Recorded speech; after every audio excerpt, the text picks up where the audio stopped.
उपहार थियो। सासूले भन्नुभयो, कान्छी यो त राख। जेठानीले ढोकाबाट त्यो दृश्य देखिरहेकी थिए। उनको मनमा आगो सल्के जस्तै भयो। उनले सोचिन्, म दिनभरि खट्छु तर सासू आमाले कान्छीलाई मात्र राम्रो कुरा दिनुहुन्छ।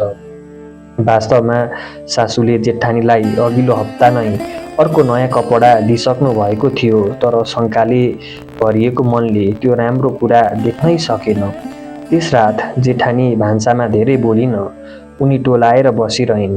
देउरानीले सोधिन्, दिदी के भयो, तपाईँको स्वास्थ्य ठिक छैन कि?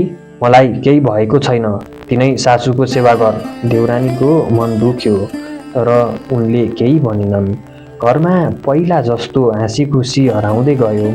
एउटै भान्सामा काम गर्दा पनि दुई बुहारी बीच बोलचाल कम हुन थाल्यो।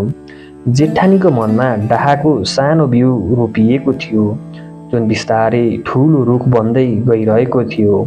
रोज देउरानी र ज्ञानी सासूले यो परिवर्तन महसुस त गरे, तर उनीहरूले सोचेका थिएनन् कि यो सानो शङ्काले उनीहरूको सिङ्गो घर नै तहस नहस पार्नेछ।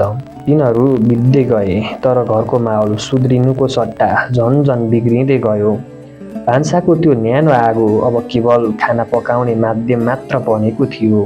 त्यहाँ पहिले जस्तो माया र आत्मीयताको तातो बाँकी थिएन।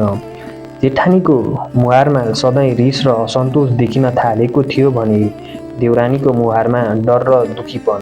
एउटै आँगनमा खाना पाक्यो, तर कसैको मन पनि शान्त थिएन। पहिले बिहान चिया खाने बेला पहिले जस्तो हाँसो ठट्टा हुन छाड्यो। जेठानी आफ्नो चिया कप लिएर एकातिर बस्थिन् भने देउरानी अर्कातिर। दुवैजना एक अर्कासँग आँखा जुधाउन सम्म डराउँथे। भान्सा